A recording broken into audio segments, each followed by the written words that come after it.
Bom dia,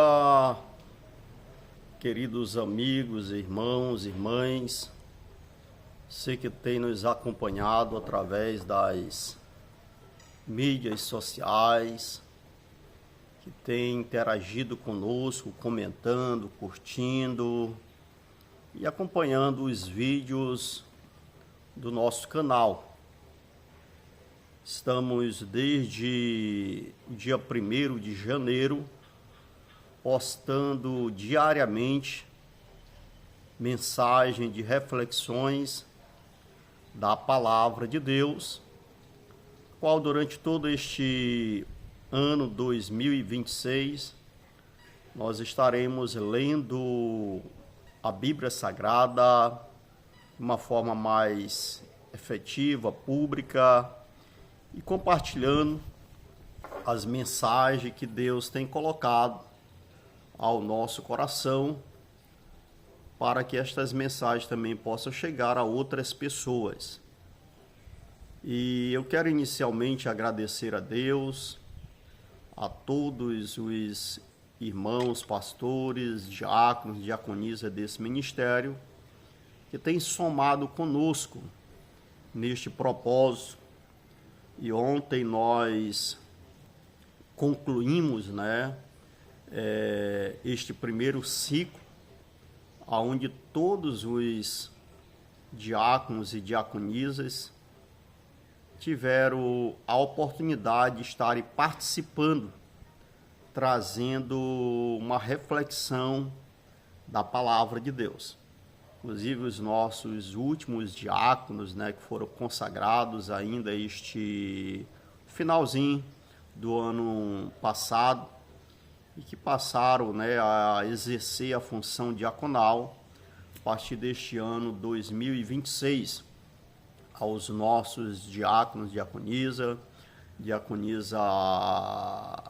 Maria de Lourdes, diaconisa Luciane Menezes, diácono Noarmso, diaconisa Luciane Borba e o nosso diácono também, diácono Josimar, que foi quem encerrou este ciclo ontem através da reflexão no Salmo de número 68. E hoje nós vamos estar dando continuidade a este propósito, lendo o Salmo de número 69.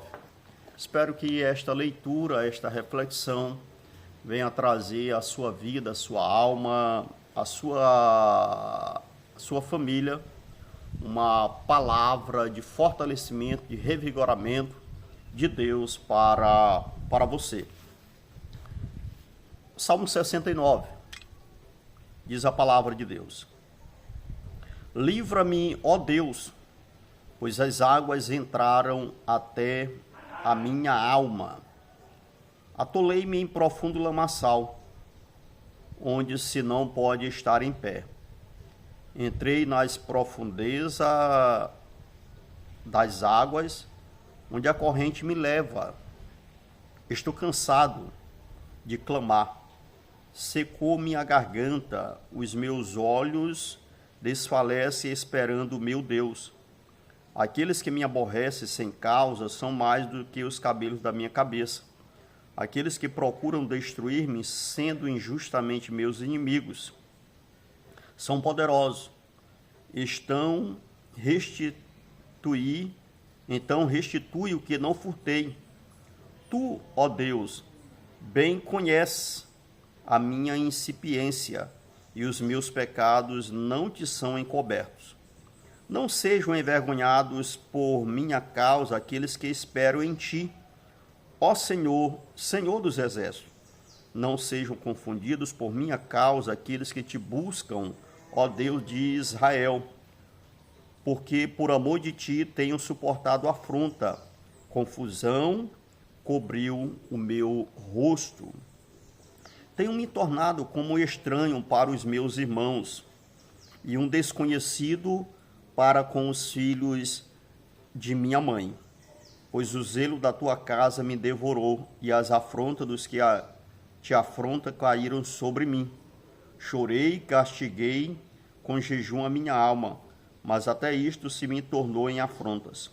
Pus por veste um pano de saco e me fiz um provérbio para eles. Aqueles que se assentam à porta falam contra mim. Sou a canção dos bebedores de bebida forte. Eu, porém, faço a minha oração a ti, Senhor. Num tempo aceitável, ó Deus, ouve-me, Senhor, a grandeza da tua misericórdia, segundo a verdade da tua salvação. Tira-me do lamaçal e não me deixe atolar. Seja eu livre dos que me aborrecem e das profundezas das águas. Não me leve à corrente das águas e não me solva o abismo, nem o poço cerre a sua boca sobre mim. Ouve-me, Senhor, pois boa é a tua misericórdia. Olha para mim, segundo a tua muitíssima piedade. Não escondas o teu rosto do teu servo, porque estou angustiado. Ouve-me depressa. Aproxima-te da minha alma e resgata, livra por causa dos meus inimigos. Bem conheces a minha afronta, e a minha verdade, e a minha vergonha, e a minha confusão. Diante de ti estão todos os meus adversários. Afronta-me, me quebraram o coração, e estou fraquíssimo. Esperei por alguém que tivesse compaixão, mas não houve nenhum, e por consoladores, mas não os achei. Deram-me fel por mantimento, e na minha sede me deram a beber vinagre. Torne-se a sua mesa diante dele um laço, e para a sua inteira recompensa em ruína. Escureçam-lhe os olhos para que não vejam, e faze com que os seus olhos tremam constantemente. Derrama sobre eles a tua indignação e prenda-os o ardor da tua ira. Fique desolado o seu palácio e não haja quem habite nas suas tendas, pois persegue a quem afligiste e conversam sobre a dor daqueles a quem feriste. Acrescenta a iniquidade deles, e não entrem na tua justiça. Sejam riscados do livro da vida, e não sejam inscritos com os justos. Eu, porém, estou aflito e triste. Ponham-me a tua salvação, ó Deus, num alto retiro. Louvarei o nome de Deus com cântico e engrandecê-lo-ei com ação de graças. Isto será mais agradável ao Senhor do que o boi ou bezerro que tem pontas e unhas. Os mansos verão isto e se agradarão. O vosso coração viverá, pois quem buscais a Deus. Porque o Senhor ouve os necessitados e não despreza os seus cativos. Louvem-no os céus e a terra, os mares e tudo quanto neles se move, porque Deus salvará a Sião e edificará as cidades de Judá, para que habitem ali e a possuam, e herdá-la-á a semente de seus servos, e os que amam o seu nome habitarão nela. Louvado seja o Senhor nosso Deus. Amados, este Salmo de Davi,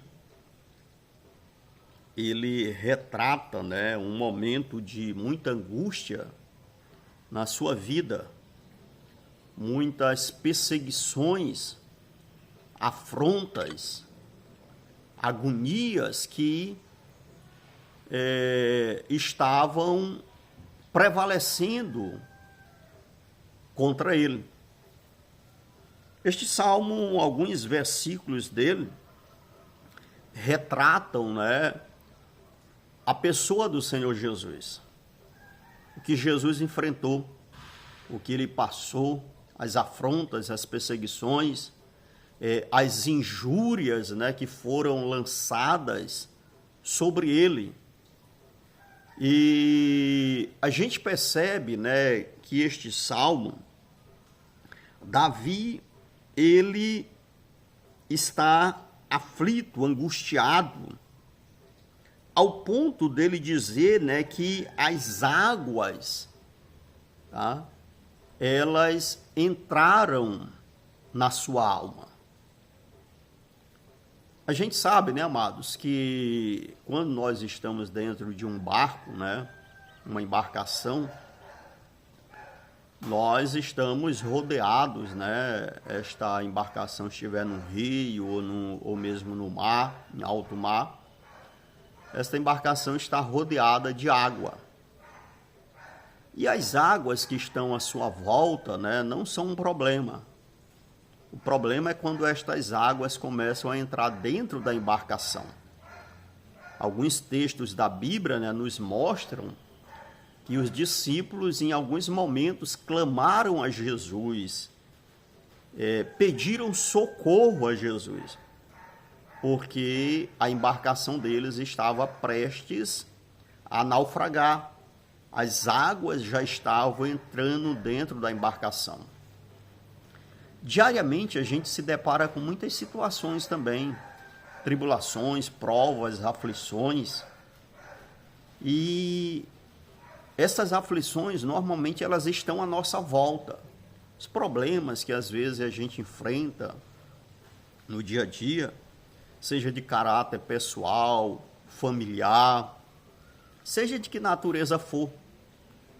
E, às vezes, a gente consegue lidar com essas situações sem que essas situações venham adentrar a nossa alma, venham afligir a nossa alma de uma forma intensa.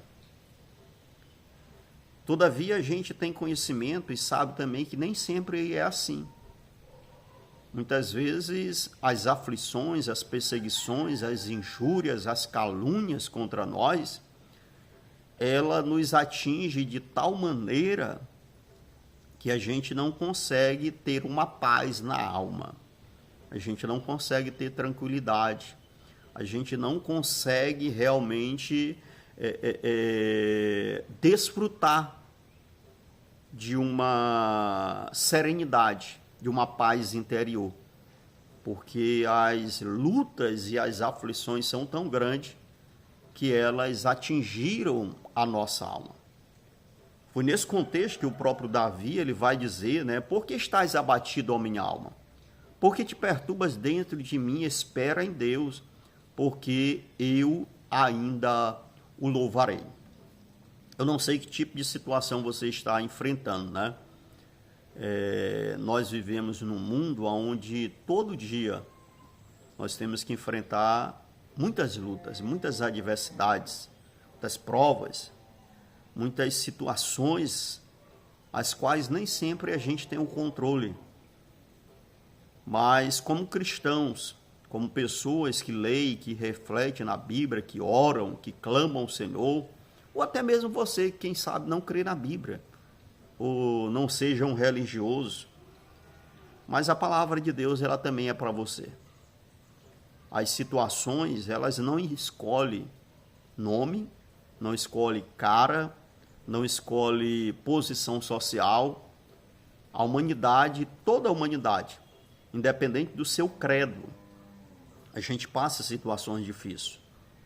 Mas é nas situações difíceis, quando a gente não tem a solução, é que até aqueles que não creem na existência de um Deus, eles gostariam que Deus existisse na fé deles, tá? Para que eles pudessem realmente ter a quem clamar. Porque quando não se acredita em algo, fica difícil a gente depender deste algo. Mas Deus é um ser real. Deus é um ser que ouve. Deus é um ser que atende. Deus é justo. Deus é misericordioso. Deus é amoroso. E Ele se apresenta, Ele se manifesta. Este salmo, ele demonstra e retrata, né, uma angústia tão grande, ao ponto do salmista, né, pedir que Deus venha e retribua, tá, aos seus inimigos as injustiças que eles lhes têm praticado. A gente sabe que o Evangelho, né, o Evangelho ele nos liberta. O Evangelho é libertador. O Evangelho entrega a Deus, tá, as nossas causas, para que a gente não tente, né, na nossa força do nosso braço, da nossa própria maneira, nos nossos próprios impulsos, querer fazer justiça com as próprias mãos. Então, como cristãos, o apóstolo Paulo, ele vai dizer, né, se o teu inimigo tiver fome, dá-lhe de comer. Se tiver sede, dá-lhe de beber. Porque fazendo isso, amontoarás brasas vivas sobre a sua cabeça. Isso nos ensina o quê? É o início da reflexão. Quando a gente não permite, né, que as injúrias, as calúnias venham atingir, as águas venham entrar na nossa embarcação, a gente pode ter uma capacidade, uma reação de ajudar aqueles que estão se afogando. Então, muitas vezes, algumas pessoas podem até tentar jogar água na nossa embarcação, encher a nossa embarcação, para que a gente venha afundar. Mas a misericórdia de Deus, ela nos guarda, ela nos protege. E indeterminado, essas mesmas pessoas que tentaram afundar a nossa embarcação, às vezes elas começam a se deparar com situações e elas começam a naufragar. E como cristãos, neste momento, não cabe a nós torcer para que elas venham a morrer, torcer para que elas venham ter suas vidas destruídas, mas como cristãos, nós podemos oferecer a nossa embarcação para que elas não morram afogadas. Porque é isso que o Evangelho faz. O Evangelho traz cura, o Evangelho traz libertação, o Evangelho transforma, o Evangelho muda a nossa vida, a nossa história, a nossa existência. Então, que você desfrute deste Evangelho. O apóstolo Paulo diz que o Evangelho é o poder de Deus para a salvação de todo aquele que nele crê. Tá? Então, a mensagem do Evangelho é loucura, diz a Bíblia, para aqueles que se perdem. Mas para nós que somos salvos, é o poder de Deus. Então, Jesus, ele é o nosso maior exemplo de alguém que viveu segundo os propósitos eternos de Deus para a sua vida na terra. Ele cumpriu com a sua missão, ele cumpriu com o seu propósito, ele cumpriu com o seu chamado. Que neste dia, Deus venha também guardar a tua vida, venha abençoar a sua vida, sua casa, sua família. Que a bênção de Deus esteja sobre você. Nós estamos nos aproximando desse período, né, conhecido como Carnaval. E eu te convido a se voltar para Deus. Não permita que a mensagem do mundo, tá, as águas do mundo, venham afundar a sua embarcação. Mas que você se volte para Deus. Busque a vontade de Deus. A Bíblia diz: agrada-te do Senhor, e Ele satisfará os desejos do teu coração. Entrega o teu caminho ao Senhor. Confia nele, e o mais Ele fará. Ore, clame. Davi, ele é um exemplo de alguém que sempre estava clamando a Deus. Sempre estava orando a Deus, louvando a Deus. Então, que em nossas lutas, em nossas angústias, em nossas aflições, em nossas provas, a gente não naufrague. Mas se porventura a gente sentir que está a naufragar, que a gente aprenda com Pedro, a gente peça socorro. E creia que quando a gente pede socorro, o Senhor estende a mão e Ele nos levanta e nos faz andar sobre as águas. Deus te abençoe, Deus te fortaleça, Deus derrame graça e misericórdia sobre a sua vida, sua casa, sua família. Fica na paz do Senhor Jesus Cristo e reflita sobre a palavra de Deus. Medite na palavra de Deus e viva o propósito de Deus para você sobre esta terra, em nome de Jesus. Tenha um bom dia na paz do Senhor Jesus Cristo.